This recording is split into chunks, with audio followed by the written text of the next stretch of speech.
can't imagine my mom ever writing poetry, and yet... A poem for Gus, who always said the wedding was a bad idea.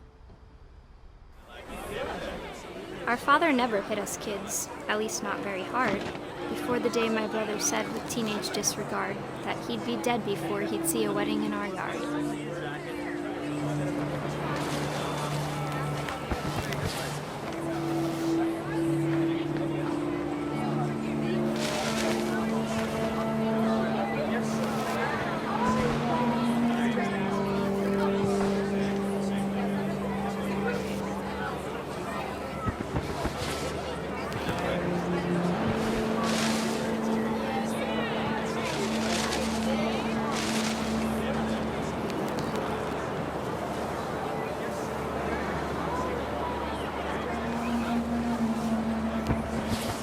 My father made him come, of course, but Gus stood far apart, just flew his kite and bottled up the storm inside his heart.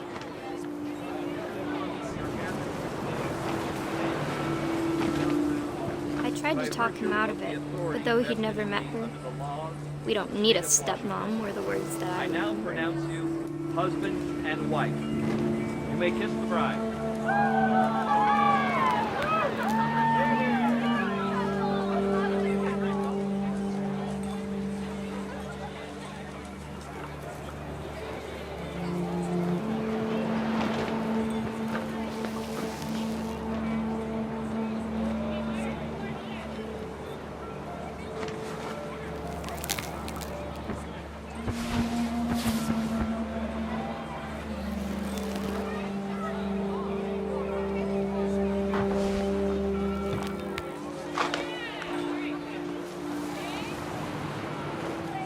When the time for photos came, Dad ordered him to come here. But Gus declined, and as a sign held up his middle finger.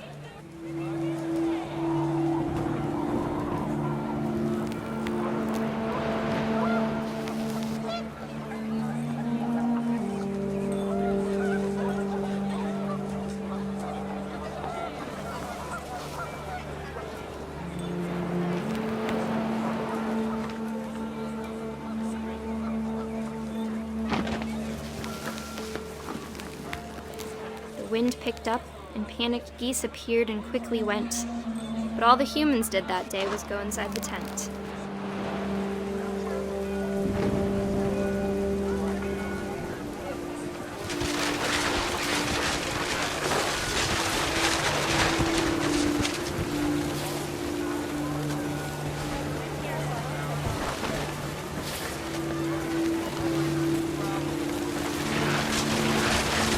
The rain came down in buckets then, but no one seemed afraid that nature might destroy the tent our dad had crudely made.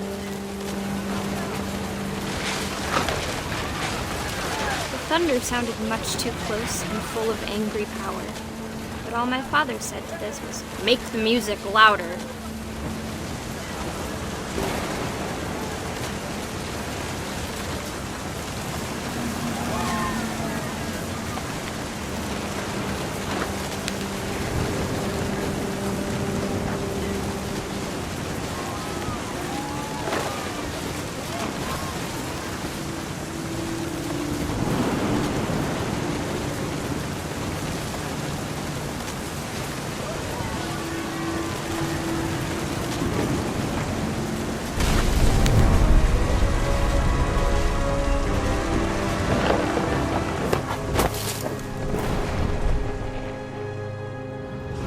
I wish that I could truly say I thought about you on that day. Out there on the beach alone, just you, the wind, the sea, and foam. But I didn't, until we found you.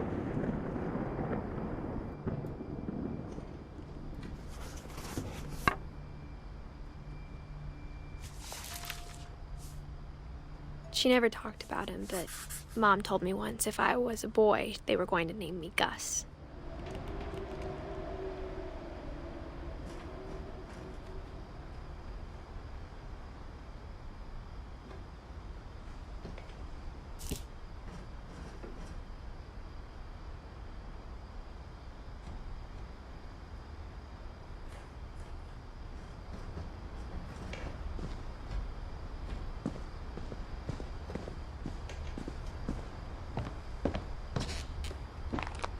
My mom moved up to the loft after her brothers died. At the time, it was as far away as she could get.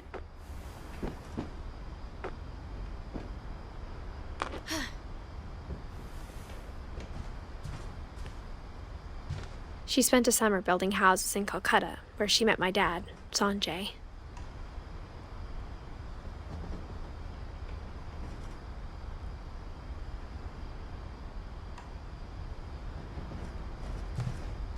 Religion was another thing my mom never talked about, but I think it helped her a lot after her dad died.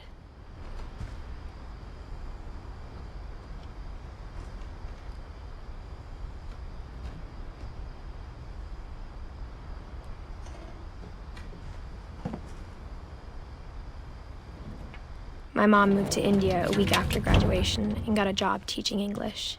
Louis was born a year later.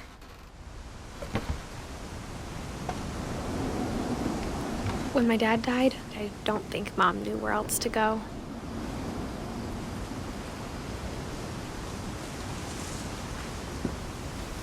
I'm sure Edie was happy to have her back.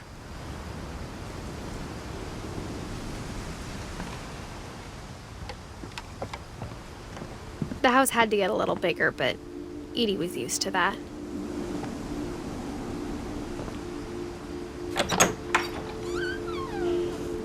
And for a while, things were good, almost normal. But it didn't last. The beginning of the end was Milton's 10th birthday, when Edie gave him a castle.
Milton Finch in The Magic Paintbrush.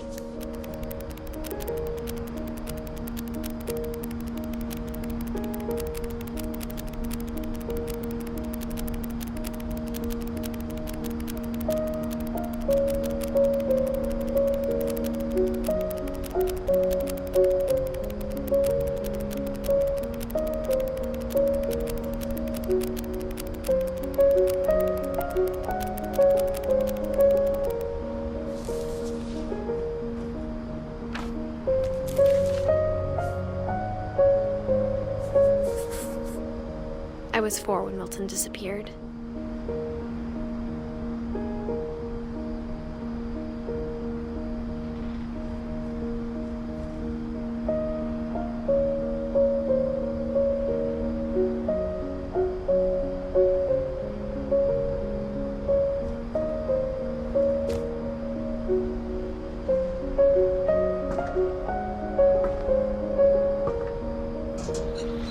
Mom spent months searching for my brother. Then she sealed the doors.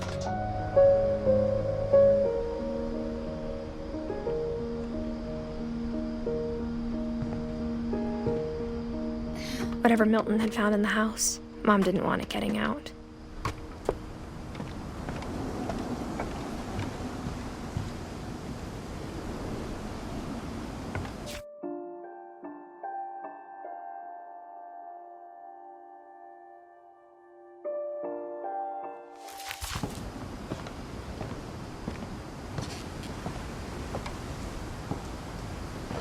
Mom definitely blamed Edie, but I think Louis blamed himself. After he graduated, he just spent more and more time in his room, until Mom got him a job at the cannery.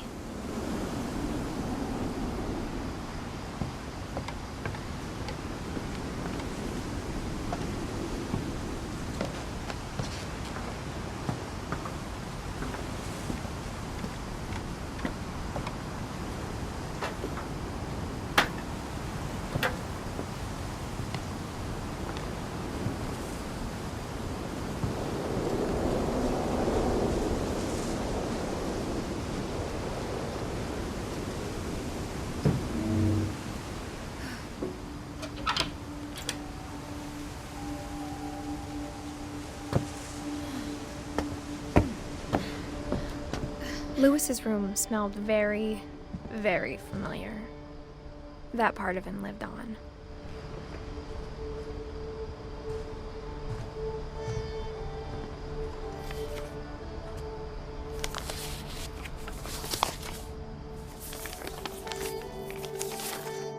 Dear Mrs. Finch, as Louis's psychiatrist, I can understand your desire for an explanation.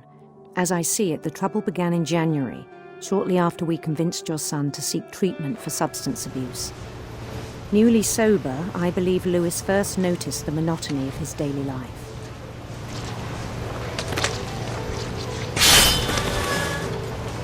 He kept working at the cannery, but he withdrew part of himself.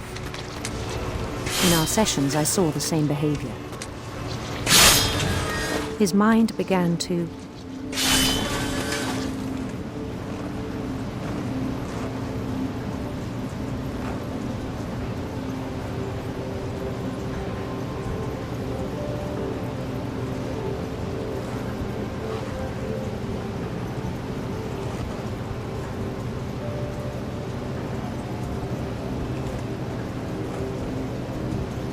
wander.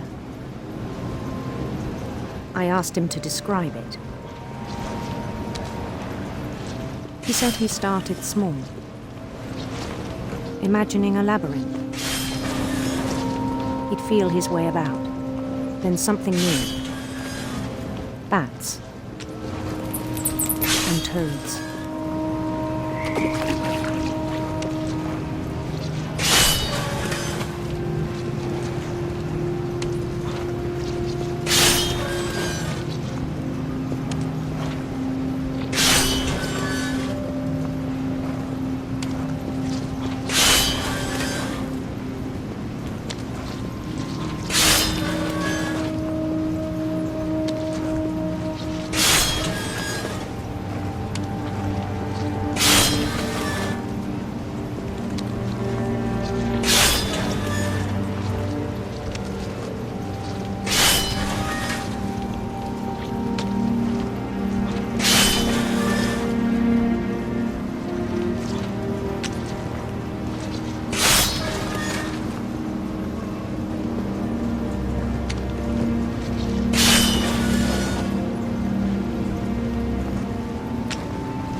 and things that have not names. He knew it was all in his head.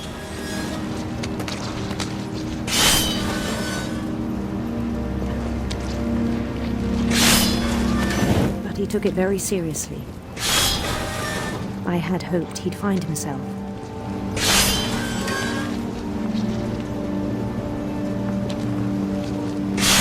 But he found something more.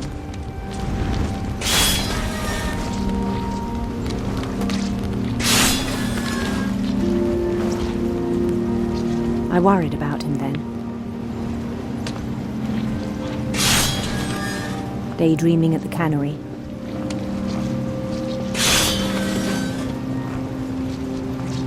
I spoke with his boss.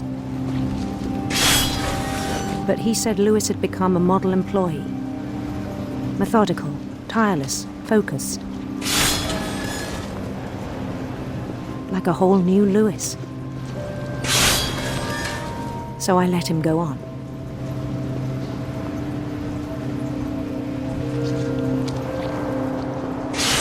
I even encouraged him. It seemed very promising at first. He told me he'd made a new friend.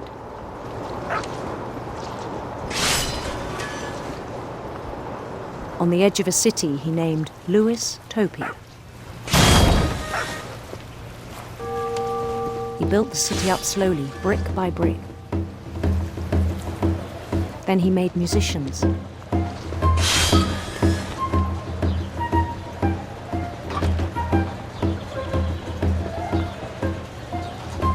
And songs for them to play. He talked about starting a band. And he was always humming something. Every day his imagination grew stronger.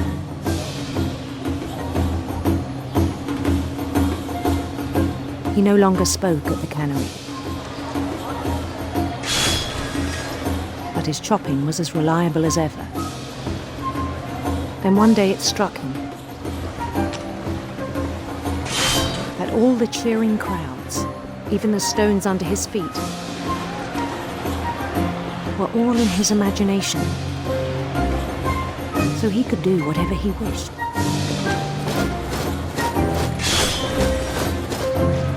He held an election for mayor. And he won. They begged him to stay, but his mind was already wandering. It became a game for him.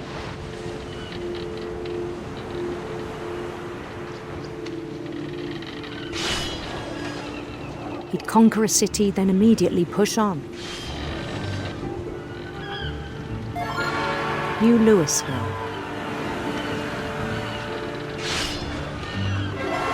St. Louis. He started drifting away from our reality.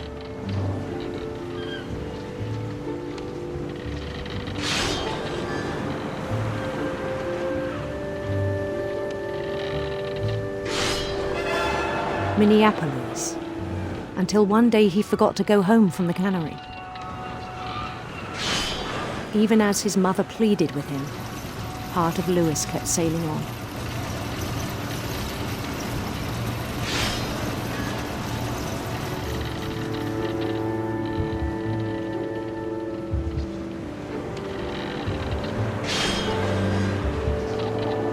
In Lewisburg, he heard rumors of a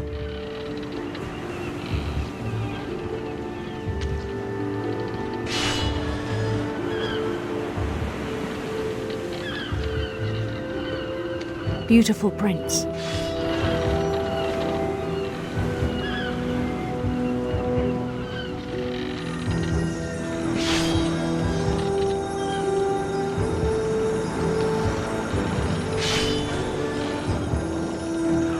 The prince was on his own quest for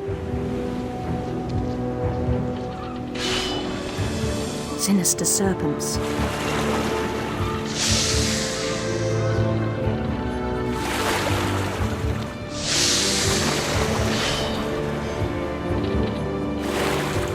He followed the sound of his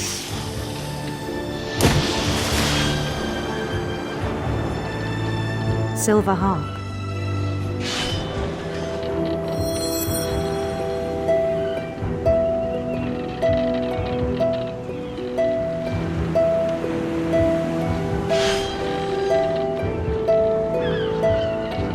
His chase led him to a golden palace east of the sun and west of the moon.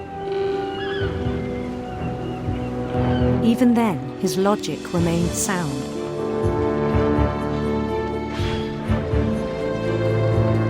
He knew the world was all in his imagination.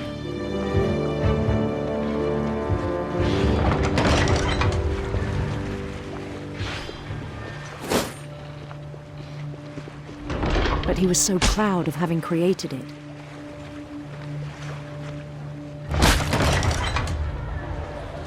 In his own eyes, he'd become something greater than a king.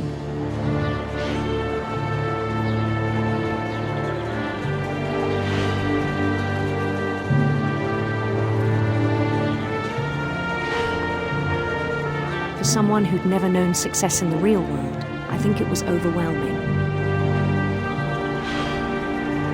And then it struck him that the real Lewis was not the one chopping salmon, but the one climbing the steps of a golden palace.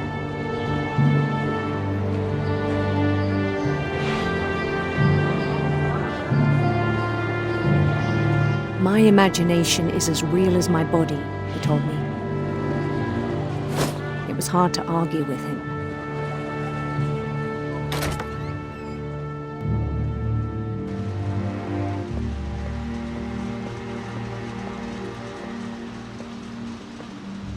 He began to forget the world we know.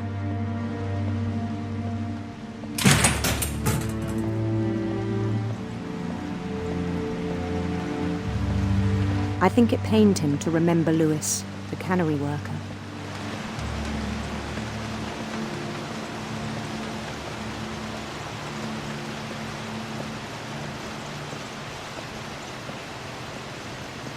He began to despise the man with a royal contempt.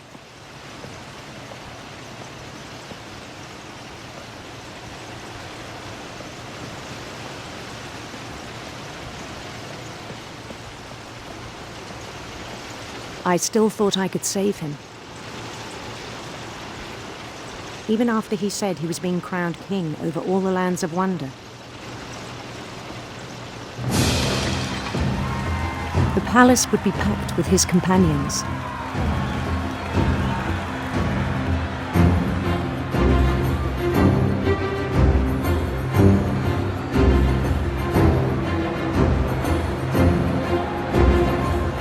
Including the wise Calico who'd insisted on advising him.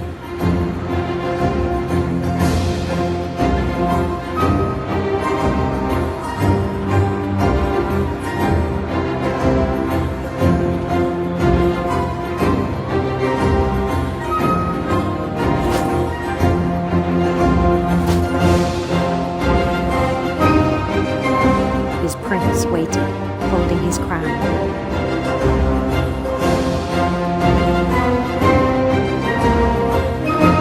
There was only one thing left to do.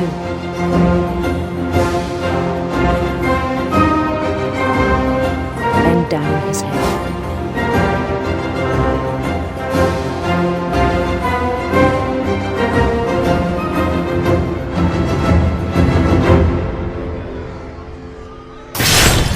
And the rest I think you know.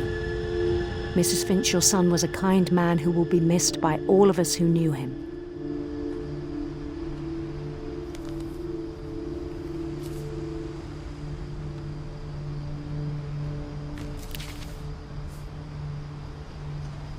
My brother was really cool. I wish you could have met him.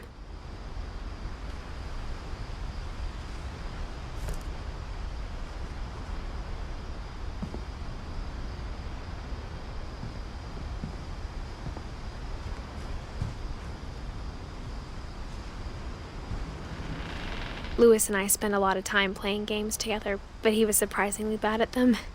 He died a lot.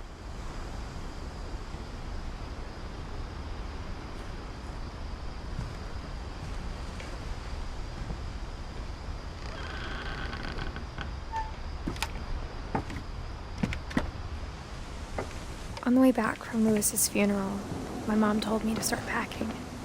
She waited until the day before we left to tell Edie.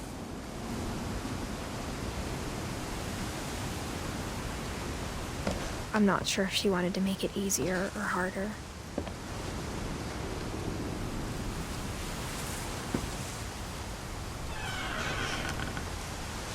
I wish we'd stayed.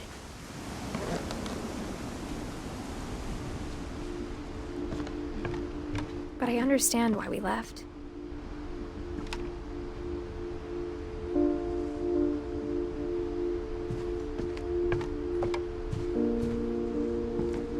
My mom ended up leaving everything behind.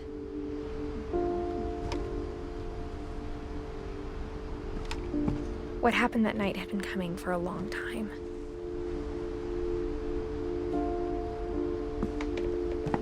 Maybe it should have come sooner.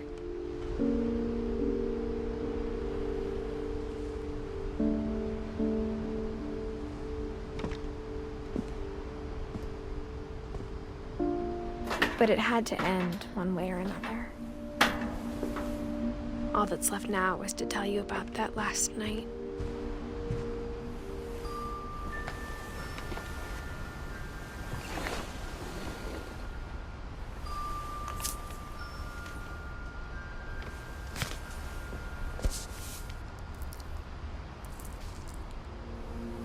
That whole last day, Edie just watched us pack and didn't say a word. Until supper, when she raised her glass and said, "To our final night together, and all our final nights apart." Grandma, you know what I said about alcohol. Some of your medications are very Edith, specific. I left a present for you in the hallway. Why don't you go open it? The grown-ups have to argue now. I'm sorry, you're right.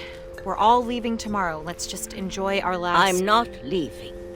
Edith, you're excused.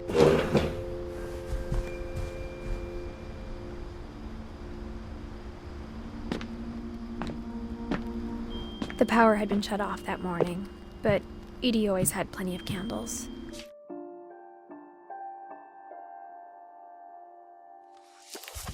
When my mom sealed the library, I don't think she knew about the other entrance. Or that Edie had a key to it.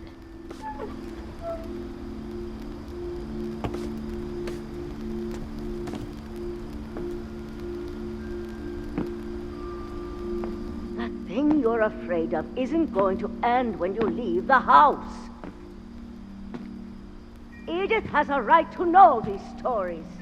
My children are dead because of your stories. I think it's best if Edith and I leave tonight. We'll have the nursing home send a van for you in the morning, okay?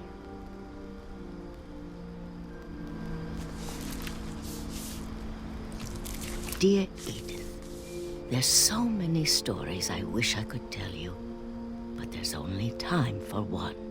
This is about what happened on the night you were born. That night, the tide went way, way out. It was the first and last time I ever saw the old house aground. There'd been an earthquake out in the middle of the ocean.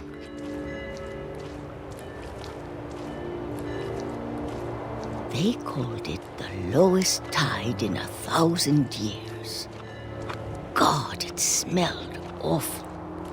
You know, I've seen that house every day of my life. But I never thought I'd go back to it. When the fog rolled in, I lost my way.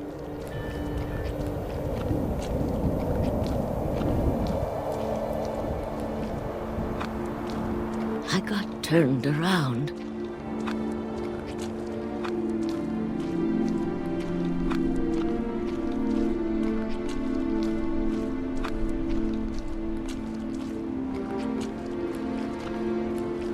For a while, I wondered.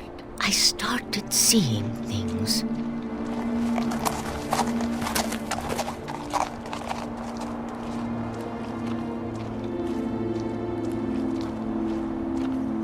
things I'd forgotten had ever existed.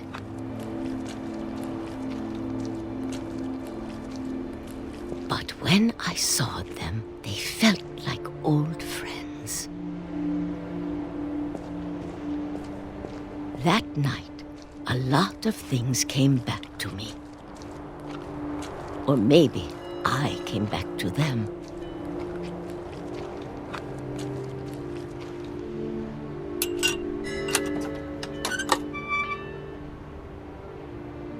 Things I can't explain, but that I need you to try and... Edith, what are you doing in here?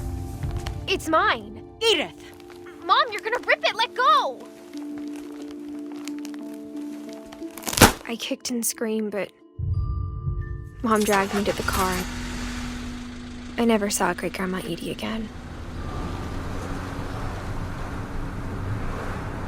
The next morning, the van came to pick her up, but she was already gone. After that, we moved around a lot.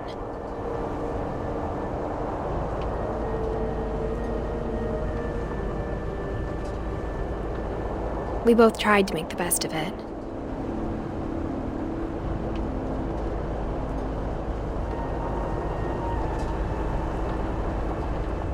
A few years went by.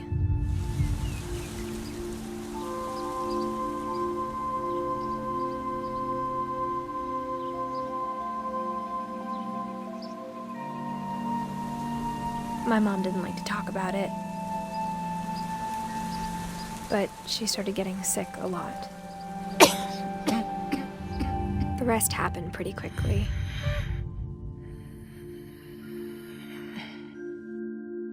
She got better for a while, and then she didn't.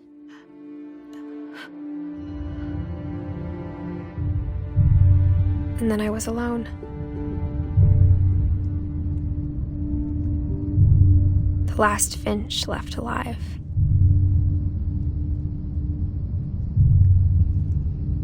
Until I found out about you. I'm still not sure what to tell you about all this. If we lived forever, maybe we'd have time to understand things. But as it is, I think the best we can do is try to open our eyes. And appreciate how strange and brief all of this is. This journal was supposed to be for you.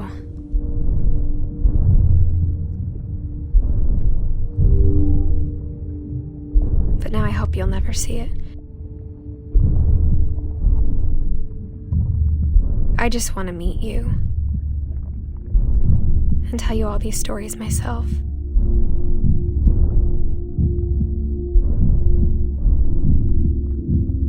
But I guess if you're reading this now,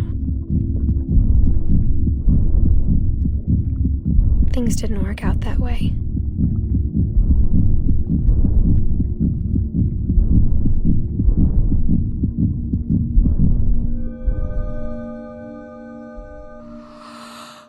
This is where your story begins. I'm sorry I won't be there to see it. It's a lot to ask, but I don't want you to be sad that I'm gone. I want you to be amazed that any of us ever had a chance to be here at all. Good luck.